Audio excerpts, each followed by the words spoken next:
are you? I'm good, hanging in there. Crazy, such strange times, but Really are. Is everybody you love, are they well? Are they all right? they're all Same. well. They're all healthy. What about your folks? People Same. you love? Same. Yeah, So far, yeah. so good. That's good. It's That's all good. a bit apocalyptic, so It really feels apocalyptic, and here it's feeling particularly apocalyptic because of the fires. We've had it's been really hot, and there've been fires, and the sky's looking. I mean, just yeah, lots of. I am so thrilled to be speaking with Aneil Rallin today. Aneil Rallin grew up in Bombay, lives in Los Angeles, and does not drive. Aneil is Associate Professor of Rhetoric and Composition at SOCA University of America and co-editor of the Queer and Now special issue of the journal The Writing Instructor. He was previously Assistant Professor of English and the Center of Academic Writing at York University in Toronto, Associate Professor of Literature and Writing Studies, Director of General Education Writing at California State University, San Marcos. He has been published in numerous journals and is the writer of Dreads in Open Mouths, Living, Teaching, Writing Clearly, which was without question the most important, the most dazzling book I read in 2019. It was! And he looks surprised. I don't know why he doesn't know these things already. He also happens to be a dear friend and my very first writing mentor. Hi, Aneil. So happy to be with you today. Hi, Kartika. I'm so delighted to be here, and I'm so grateful to have encountered you and so grateful to be having this conversation with you as a member of this fantastic SAAG collective. What a great name, too. Let's start by talking about this beautiful book, part memoir, part poetry, part literary analysis, part manifesto, scholarship, and political critique. Dreads in Open Mouths evades categorization quite deliberately. So it has 13 parts, 12 chapters, a prologue and an epilogue, and could really stand, each of which could stand alone, but they also interrogate, complicate, shed light on, and speak to each other. Aneil, would you like to speak a little bit about the way this book was structured? Was there a particular need this structure was born from, and how do the forms in this fulfill those needs? I think of myself as a reluctant writer. For me, writing is always struggle, but also pleasure. If I'm a writer who struggles to write. I struggle with words, feel strangled by words, by the burdens of history, memory, this moment we find ourselves in. But words are also what I have to work with. And words are what give me pleasure. And I want to play with words, with language, with form.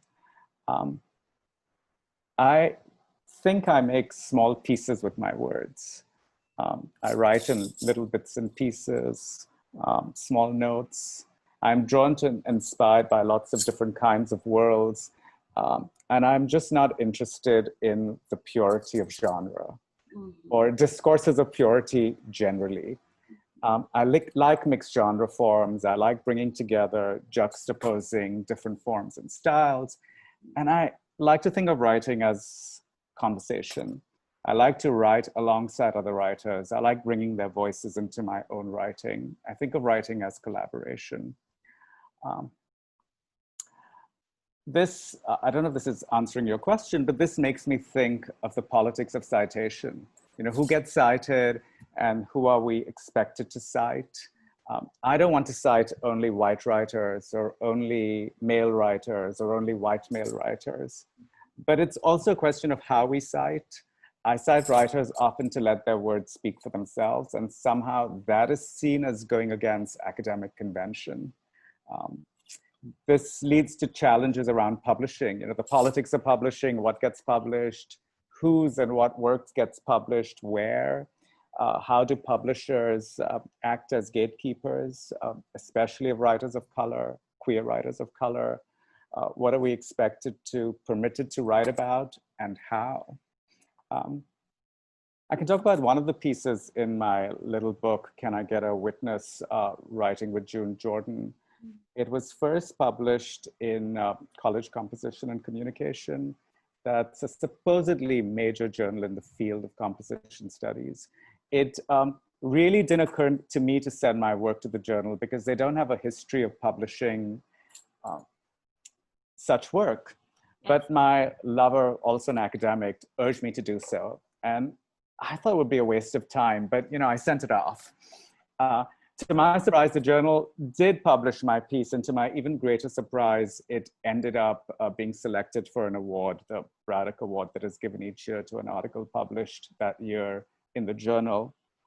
The reason I bring this up and say all of this came as a surprise to me is because although the editor and the external reviewers were very generous in their readings of my piece, there was a lot of anxiety about whether the experimental form of my piece was appropriate for the journal, as well as my apparently unconventional citation method.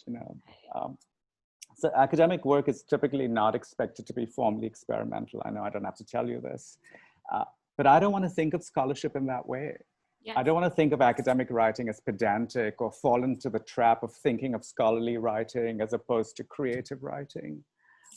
Along with scholars like Trinh T, Minh-ha and Susan Griffin, I always think of her red shoes.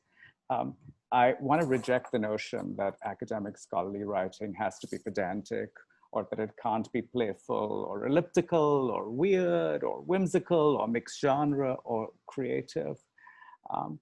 There seems to be a distrust in academia of playfulness and creativity, which is not seen as serious or critical or important. But I like bringing together lots of different forms: critical writing and anecdotes and notes and analysis and snippets of conversations and fragments and juxtapositions, creating a collage of sorts and working through and making meaning through its juxtapositions. I can say one more thing. I think I'm drawn to this in-between form, maybe because of the in-between space we queer folks of color inhabit in cis heteronormative spaces, white and of color. Maybe also because I think of queer as cross-identification. I like the idea of writing across identifications.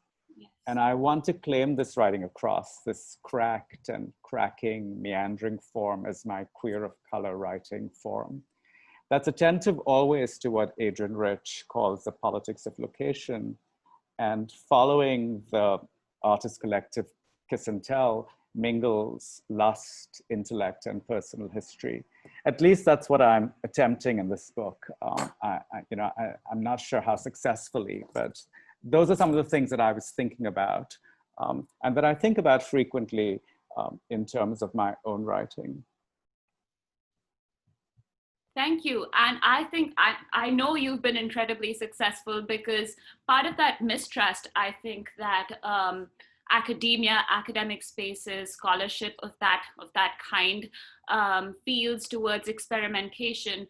I've had a lot of students of color, queer students, marginalized students who feel that mistrust towards academia. Mm-hmm. Doesn't allow room for that playfulness, for their marginalized identities, for their desires to shine. So that mutual mistrust, right? Yes, yes.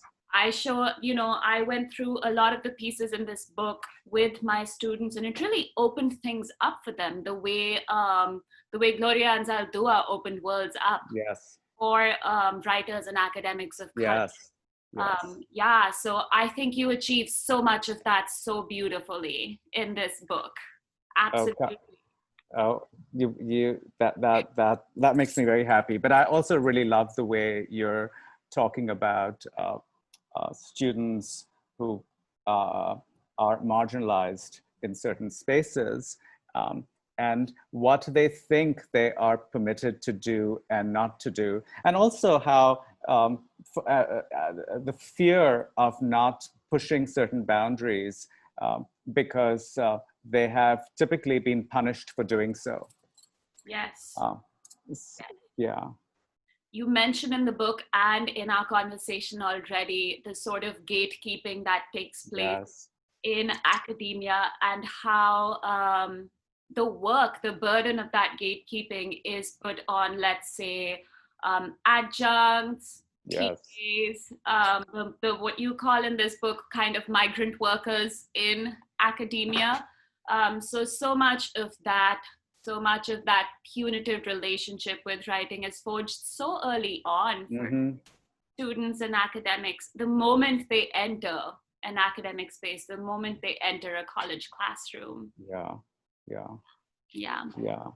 This is something I've been contemplating quite a bit these days as I'm getting ready for another semester of teaching in the midst of this moment of the pandemic that is exacerbating all sorts of inequities and Black Lives Matter protests around the world, racism in academia and in writing programs, especially in rhetoric and composition, like that like most disciplines has a white-centric history.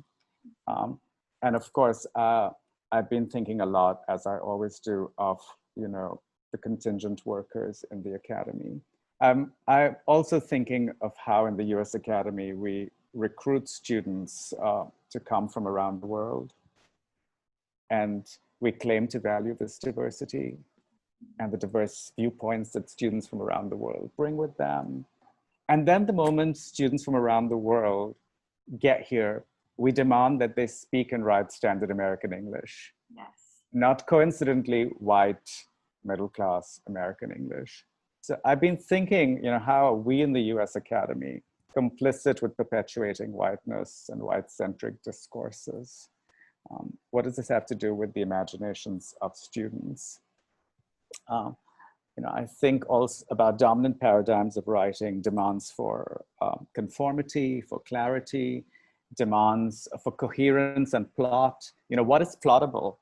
And what those paradigms, demands, encourage, push us to overlook and ignore, and really the effects they produce on our imaginations.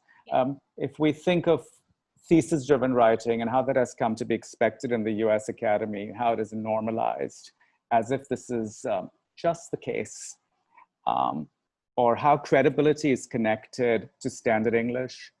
Credible writing, speaking is always white middle-class English. Yes. So standards, clarity, always keep your audience in mind. Don't lose your audience, guide your audience. Well, what audience? Mainstream white American audiences? What are the damaging effects of promoting a standardized discourse language? How is this forced into standard American English, white English of violence?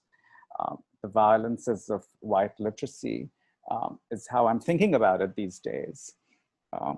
The professional organization for teachers, scholars of writing, the Conference on College Composition and Communication, issued over the summer a position statement, a demand for Black linguistic justice that I'm hoping will lead to widespread discussion and transformation and to understanding how promoting, upholding standard American English as compulsory is part of the project of structural racism and white supremacy. And if we're invested in overthrowing white supremacy, then we have to also oust white English as the only right English that we must all aspire to and become fluent in and speak in. And as you said earlier on, those who are expected to uphold these standards are more and more contingent faculty in the U.S. Academy. So yeah, it's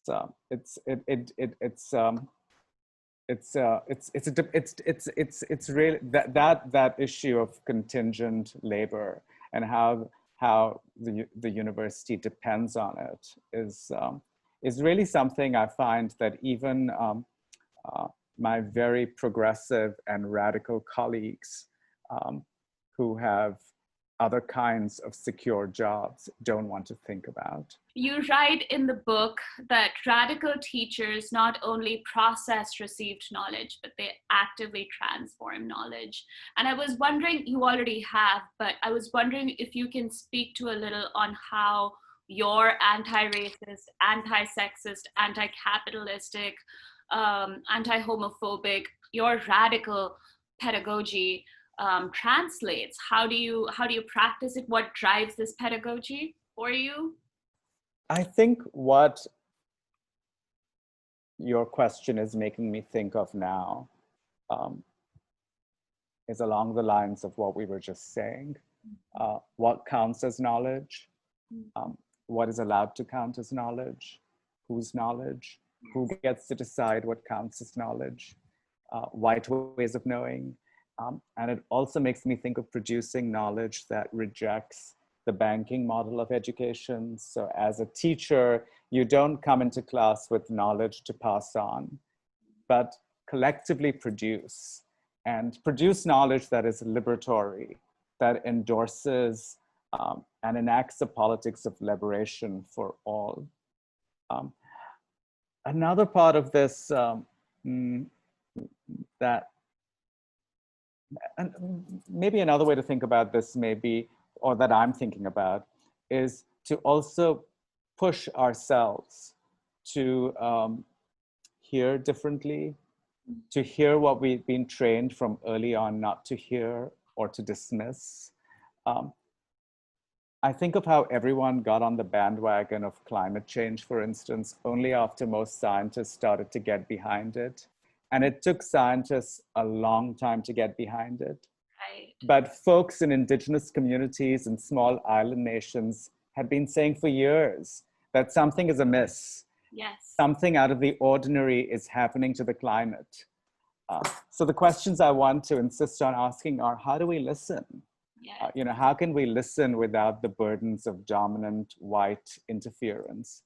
I'm not sure this responds to your question, but it's kind of what I'm thinking right now. What are you thinking? Do you want to say more about this? Or that's amazing. I'm blown away by what you just said, because this brings us to how every single issue, every single injustice is connected to others. Environmental justice too.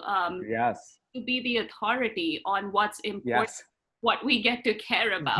Yes, absolutely. Where action, what we act on as a society, as collectives. Yes. Where does that power come from? Yes. I also wanted to ask, you write about this a little bit, but do you receive criticism? I'm sure you do, criticism and pushback for teaching radically, for helping, supporting students as they transform knowledge, for teaching, writing, and living as sort of the book says, queerly. Yes, it's not, it's, I mean, and it goes back to what you were saying too, right? I mean, we're not expected to think about getting our students to interrogate and examine their own relationships to knowledge. What we are expected to do increasingly in the US university corporation is to produce compliant workers that uphold the status quo, right? And it's really been, I've taught at universities, for instance, where there are lots of working class students. And it's so disheartening when there are lots of working class students at a university that colleagues will frequently think all we need to do is give our working class students the very basics so that they can go out and become cogs in this machinery. So I think there's a lot of pushback. There's a lot of pushback at all levels, but there's a lot of pushback, because the goal seems to be to maintain the status quo and to get students to fit into the status quo. And I think this is connected to everything that we're talking about, to the demands for conformity, the demands to do what you're told to do, and then getting punished when you don't uphold those arbitrary rules that are thrown at you. right? So much of education more and more seems to be to get students to fall in line. You write that queer is not a substitute for gay. And you write against the domestication, reduction, depoliticization, and commodification of queer, and how domesticating queer leads to, and here's an excellent phrase from the book, the foreclosure of its radical potential. And the radical, and it takes away how many of the radical disobedient traditions it draws from, including the avant-garde. So Yes. can you speak about that a little bit? I think, the history of radical activism, as you've just alluded to, that gets co-opted and domesticated by white racial capital is long and messy, as we all know. But it's been really disappointing to me how activist queer movements that came out of socialism and women of color feminisms and liberation struggles and, as you said, avant-garde movements, the radical roots of queer opposition to militarism and direct action against HIV and AIDS, government inaction during the Reagan years, all got sidelined in pursuit of mainstream acceptance. The right to marry, to serve in the military, a military that is responsible for slaughtering, Black and brown bodies and inflicting inordinate misery around the world. Queer agitations, like I think you were just pointing out, were about imagining and demanding a different world order, solidarity with the oppressed and marginalized everywhere, raising hell, asking for too much, a radical restructuring of society in terms of gender figurations, economic justice, sexual desires and pleasures. These queer agitations got taken over by moderate gay and lesbian liberals. The regressive human rights campaign, for example, or more recently in the form of Pete Buttigieg, queer struggles for radical reform transformed into respectability politics. Mainstream gay or lesbian desires to be accepted as normal. We are normal and we just want to be accepted and we want to be good middle-class consumer model citizens. And don't get me started on how queer activisms got corporatized, queer I've grown, I also think of how queer work, queer scholarship in the academy too, has been straitjacketed in terms of form, which is not to say amazing queer work isn't being produced, but generally it's formally unimaginative. Within it somewhere, pleasure and desire is being exercised almost. Yes. Right? Yeah. Yes. Yes. Yes. You write about that as well. You write the queer brown body as a site of pleasure. You write about bodies. You write about the disobedience of bodies, and these bodies as spaces for fear and power, scrutiny, change, as these bodies fighting against censorship through pleasure, through sex, through the erotic. And here's another wonderful quote: words become flesh, flesh become words. So you write the unruly, desirous body at a time when the body, especially queer bodies, are expected to conform, are conforming publicly, and are expected to whittle themselves away. So this is really revolutionary and transformative to me. Would you talk a little bit about the erotic, about pleasure, about the body as it plays into your work? I love the way you put it. I don't know if I have anything to add. I think the way you put it is very generous and very interesting to me. How you're reading it is perhaps what I was thinking in my head. But I don't know if I would have put it quite so beautifully the way you put it. So yes, yes, yes.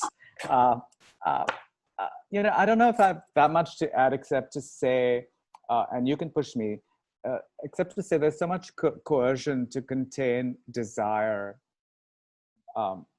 queer desires, but all desires, or many desires, to box our desires, to make our desires fit neatly into prescribed, prepackaged categories. But desires always leak. They cannot be contained. And there is no pleasure, and there is pleasure in allowing our desires to exceed containment, even if there is also sometimes, often, a price to pay for that leakage, for allowing our desires to exceed containment. Did you have models for this? Did you, at least for me, I never read, I don't think I got to read about sex, the erotic, about desires leaking through, about unbridled, untamed, disobedient desires outside of a punitive, like shamey kind of narrative. Did you have models for this as a reader, as a young reader?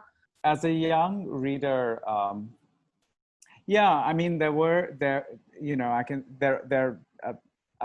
it's such an interesting question, because I think you're right.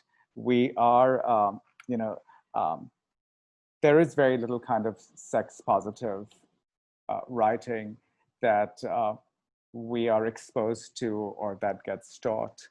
I remember just a couple of semesters ago when I taught a piece by Samuel Delaney, and one of the students said, this is the first sex positive piece that I've ever read, where the pursuit of sexual pleasure is just talked about matter-of-factly. Yes. No, I mean, I didn't have that kind of that isn't something that I even really thought about when I was very young.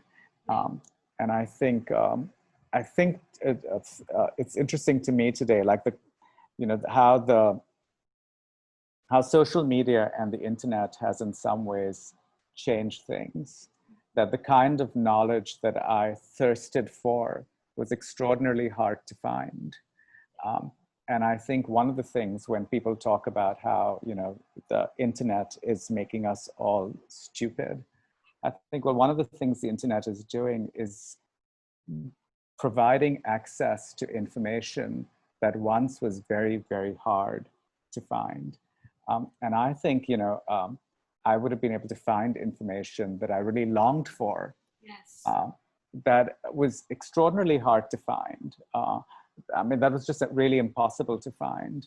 And I think about this also even in terms of my own education, which in some ways was, extraordinary, but in other ways too, how it constrained my imagination, and how all the writers who I ended up really writing alongside, I had to find on my own. Yes, the incredible fortune. I still remember feeling incredibly fortunate for coming across a writer like Leslie Feinberg or Yes. Or Minnie Bruce Pratt. And again, in your class, for example, when you gave me writers like Gloria Anzaldúa, like, so many of them, it just blew my world open, right? So having that access now outside of just academic spaces, outside of those spaces of privilege in some ways, the internet does that for us. That's true. Yeah, I mean, I hadn't read Gloria Anzaldúa's Borderlands La Frontera till I came to the US. And I remember thinking, what an extraordinary impact that had on my own imagination. And what's extraordinary about the book is not only what she writes about, but how she writes. And here was a book that is kind of both experimental in terms of what it is writing about, but also in terms of form.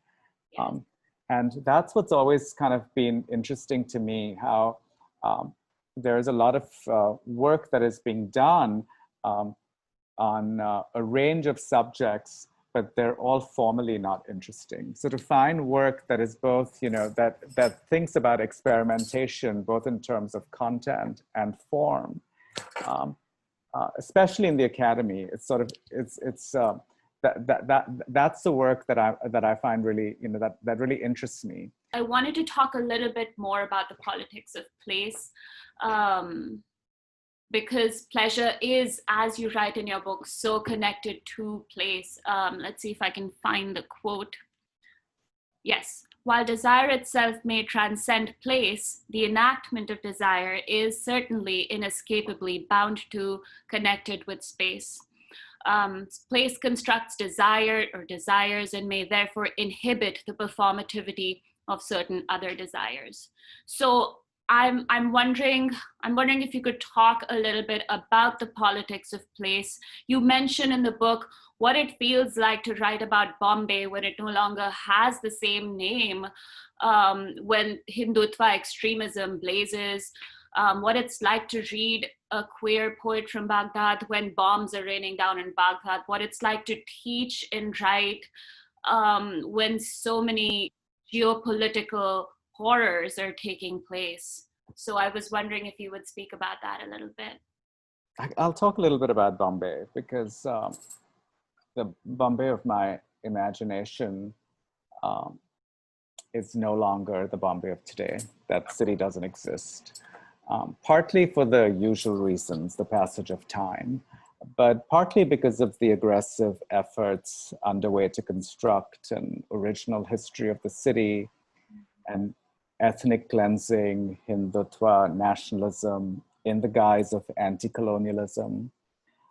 What is being recuperated under the pretext of anti-colonialism, it seems to be driven more than anything else by a robust anti-Muslim, anti-Pakistan, Hindu fundamentalism that really scares and saddens me.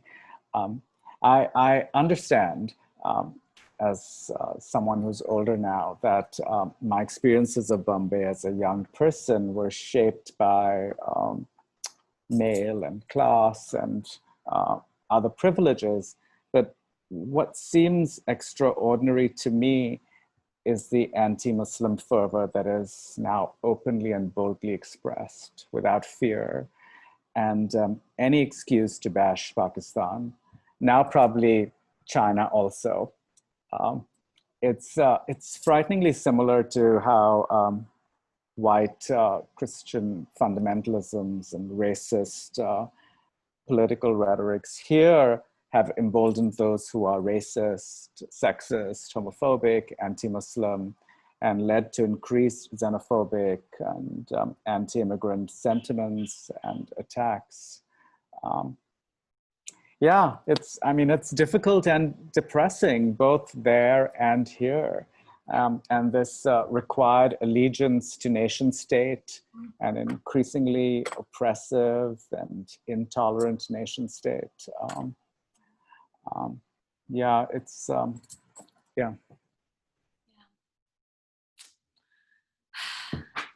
And while we're on it, so protests are now India over here seen as especially threatening to that that idea of mandatory nationalism. Yes. And so would you see the role of protests, especially in context of this year? There's that gorgeous line in your book that we come together and protest to stand as witness to the horrors we did not consent to. So I think of that a lot right now when it feels especially futile, but is so necessary.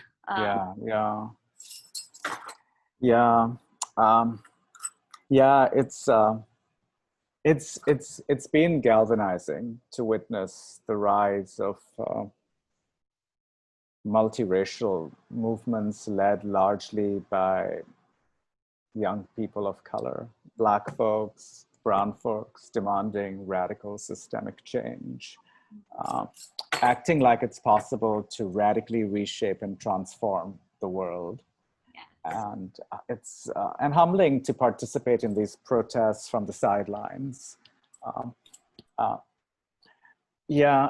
don't think racial capitalism here is going to go away without a sustained struggle, right? So, but it's been energizing to see young folks rise up, even on my campus, you know, demanding an end to white supremacy in education.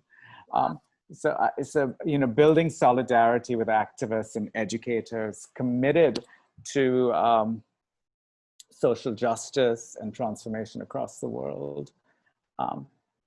But the incredible labors and demands of the student activists on my campus are already being co-opted and domesticated by the university, right?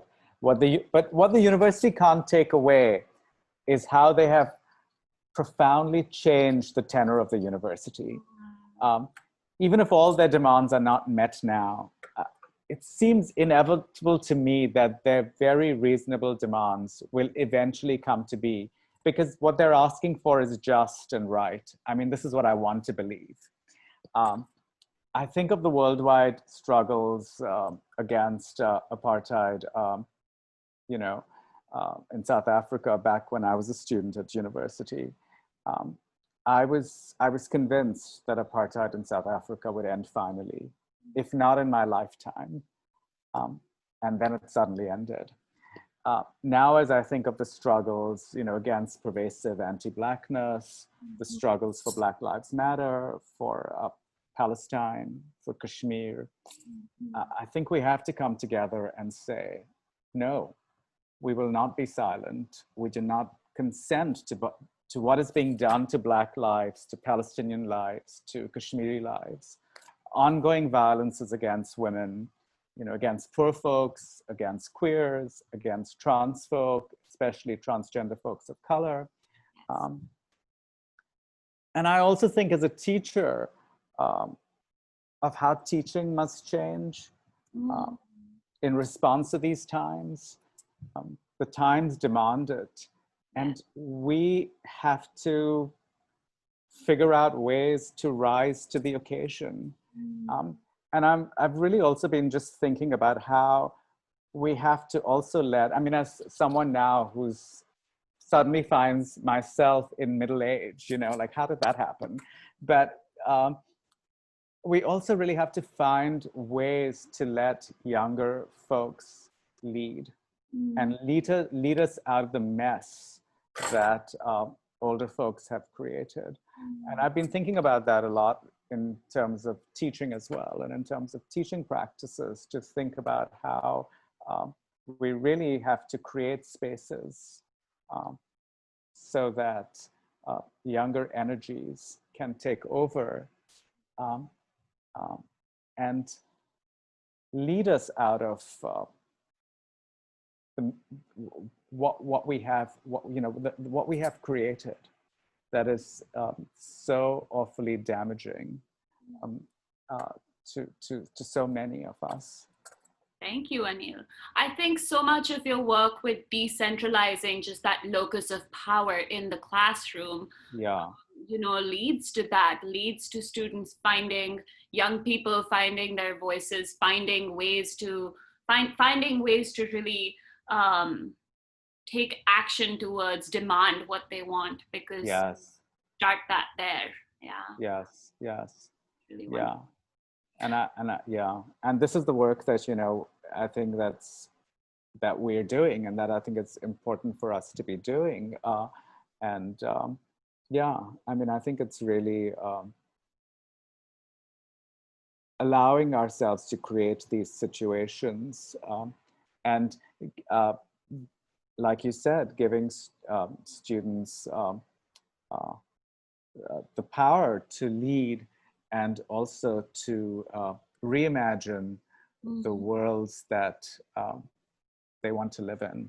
Are there any South Asian traditions, writers that you would like to talk about, that you were drawing from when you wrote this book, when you teach, when you write?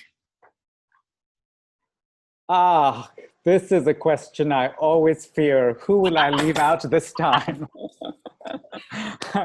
I'll tell you about the writers I spent this summer reading, I mean, in addition to other writers, but I spent the summer revisiting some writers I love, whom I had not read in a while. I had been thinking of Mina Alexander since she died not that long ago, too soon. Her Shock of Arrival was a very important book for me. And I read her recently published In Praise of Fragments. And reading her made me think of Aga Shahid Ali, who died way too soon, way too young. And then strangely, Suniti Namjoshi, whose earlier whimsical work, Feminist Fables and Conversations of Cow, I especially love. So I went back to revisiting some of these writers, who I'm familiar with and I had read, but then hadn't read in a while. I'm teaching a course this semester on writing the body. And I revisited Bhanu Kapil's The Vertical Interrogation of Strangers that I'm planning to use in that class. And I'm going to pair that with a piece I'm very excited to use. You're welcome to Iowa, letters to COP and other immigrants. So I'm always inspired by Najwa Ali's writing. I like Amir Hussein's work a lot, and it was you who introduced me to his work. My teachers, Yunus D'Souza and Nisha D'Acuna, Hoshang Merchant's Irreverence, I love. And I've been thinking a lot of Kamla Das. I came across Akhil Kang when I put together a roundtable discussion for a collection on women and gender studies in India, Crossings, that Anu Aneja has edited. And I'm looking forward to reading more of his work. She isn't a writer, but I haven't been able to stop thinking about Reema Das's wonderful film, Bulbul Can Sing. Have you seen it? No, I haven't. I think it's now on Netflix. It's fantastic. Wonderful. What do you hope that we as a radical, dissident, avant-garde collective and anthology might achieve? I hope you will forge whatever paths you desire. But let me just say how excited I'm about your SAAG collective and how much I'm looking forward to the work of your collective. I hope you will push at the limits of convention, what is convention here and now, both in terms of form and content, like we were talking, and push us as you push yourselves and take risks and find pleasure in taking risks and contaminate and destabilize dominant forms wherever you find them. That's so good. Contaminate and destabilize. I love that. Thank you, Aneil. Thank you.